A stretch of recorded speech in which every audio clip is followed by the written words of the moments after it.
All right, good morning and welcome to Career Quest. And I have an amazing guest with me today, Michael Felder. How are you doing? I'm doing great. I'm glad to be here. Oh man, that is awesome, man. So, I have a little bit of prior construction, electrical kind of like experience. I'll be honest, I was more of a helper, Yeah, so like I totally. was kind of, on the ladder. I kind of pulled like a little wires. I kind of screwed in a few light bulbs. Yeah, Like they would yeah, tell me pulling wire. like, Yeah, yeah, and like I had no idea.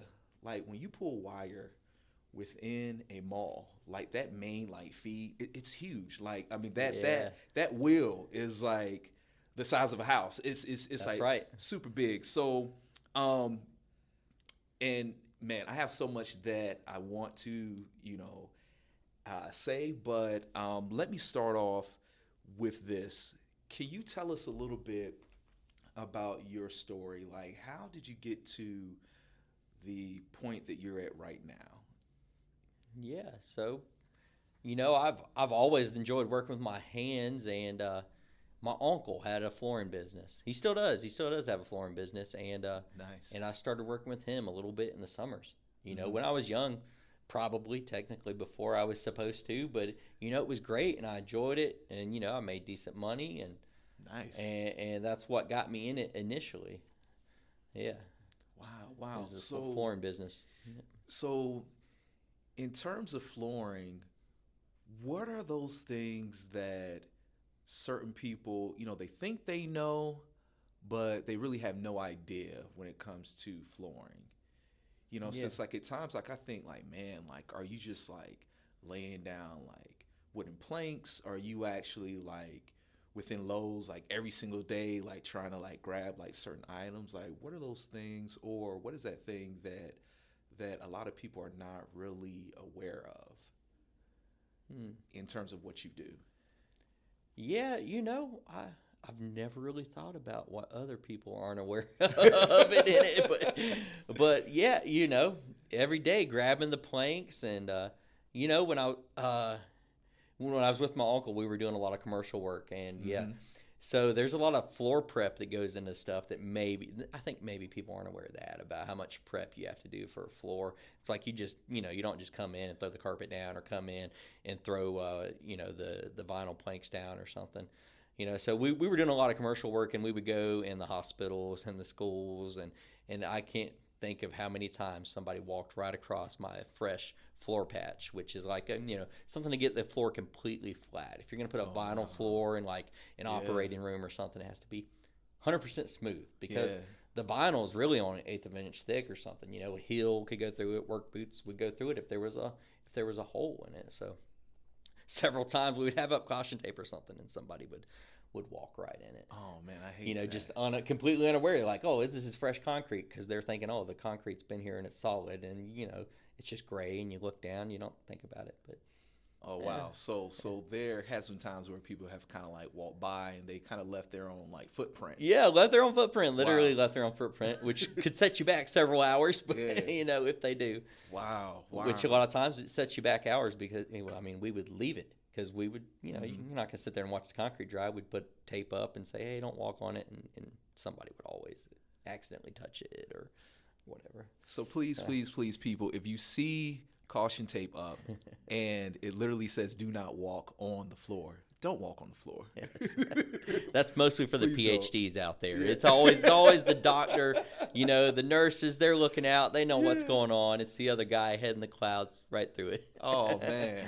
Oh it. man. So earlier you kind of mentioned how family kind of had a huge impact on you, Yes. kind of getting into, flooring. Um, when exactly was that moment within your life that you said, you know what, I could actually really truly pursue this as a option to where I can make money, to where I can actually, build off of this? Like, when was that moment? Was there like a certain time, a certain age maybe? When was that moment for you? Yeah. So early on, I was young and in high school and right out of high school when I was doing it with my family, with my uncle. Mm-hmm. And, but there was a lot of pressure from family and from everyone else in the community, to go to college and to Right. get a degree. Oh So, yeah. Oh so yeah. I worked a little bit in the trades with my uncle, Mm-hmm. and then I got out of it. I went to school and I went and got another job, and I ended up back into the trades because I was unhappy with the quasi desk job that I had. I was working at a desk, and it was just so slow. And my wife's husband had a flooring business, and or my wife's friend's husband had a flooring business. Okay. Okay. And so we would hang out, and he would always be like, "Hey, Mike, you can come work with me. You can come work with me." And so Yeah. finally, I Yeah. was like, "Okay, I'm gonna go work with you," and I did it, and I was making good money, and Nice. this was probably this has been 12 years ago Nice. or so, about. Yeah. No, Yeah. 10 years ago. Okay. So I'm in my mid 30s. I got back into it, and was really enjoying it and realizing that I could make enough money Yeah. to support my family. you know? Nice. Yeah. Nice. I love that, man. I feel Yeah. like a lot of times people kind of have this whole mindset that as soon as you graduate high school, you got to know exactly what you want to do. And you got to go to school, you got to do this, like you have to do that. And for me, I kind of took that alternative route. I was trying to find myself. Like I kind of knew like, man, eventually I'll go to college, but I'm not ready for it yet. And Yeah. so I feel you, on that in terms of kind of being kind of going through work, going through life, going like back to school, and then kind of really surrounding yourself with the right people that are doing something that you have a real interest in, and then kind of like jumping on it and saying, you know what, let me try this out, and then realizing that, oh man, like this works. It like works. I can do this. Oh man, I love that, man.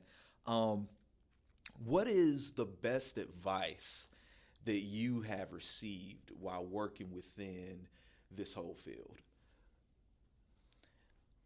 The best advice I've received while working in construction. Yeah.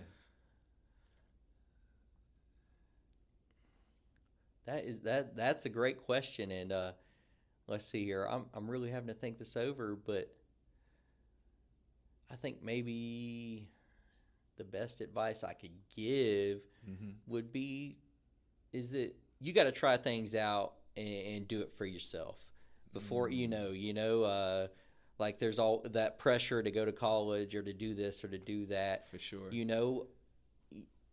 People are different, right? Yeah. So if somebody can tell you that they love this job or you're going to make so much money doing this job, but just go out and do it and figure out what's right for you. Yeah. Money matters, but if you're not extremely happy or you're not Very really true. happy, if you're not really Oh, happy, yeah. maybe the money doesn't matter as much. I mean, you can make good money in construction too. So just get out there and try it and take some time and figure out what you want to do in your life. Nice. Yeah. Nice. But that was a good question. Yeah, yeah. I struggled with that. Yeah. Because like a lot of times people kind of like, like they want to know like, okay, construction, is that something that literally I can do?